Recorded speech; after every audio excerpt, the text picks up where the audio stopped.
News Congress అధిష్టానం పిలుపు మేరకు సీఎం రేవంత్ రెడ్డి బుధవారం మధ్యాహ్నం ఢిల్లీకి వెళ్లారు. అక్కడ ఎన్సీపీ అధ్యక్షుడు శరద్ పవార్ ఇంట్లో జరిగిన విందుకు హాజరయ్యారు. కాంగ్రెస్ అగ్రనేతలు రాహుల్ గాంధీ, ప్రియాంక గాంధీతో కలిసి ఈ విందులో రేవంత్ పాల్గొన్నారు. ఇవాళ పార్లమెంట్లో ఖర్గే, రాహుల్, ప్రియాంక, వేణుగోపాల్ ను రేవంత్ కలిసే అవకాశం ఉంది. ఇవాళ పార్లమెంట్లో ఖర్గే, రాహుల్, ప్రియాంక, వేణుగోపాల్ ను రేవంత్ కలిసే అవకాశం ఉంది. తో కలిసి ఈ విందులో రేవంత్ పాల్గొన్నారు. ఇవాళ పార్లమెంట్లో ఖర్గే, రాహుల్, ప్రియాంక, వేణుగోపాల్ ను రేవంత్ కలిసే అవకాశం ఉంది. తో కలిసి ఈ విందులో రేవంత్ పాల్గొన్నారు.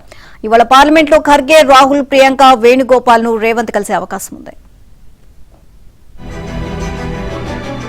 ఇవాళ పార్లమెంట్లో ఖర్గే, రాహుల్, ప్రియాంక, వేణుగోపాల్ ను రేవంత్ కలిసే అవకాశం ఉంది.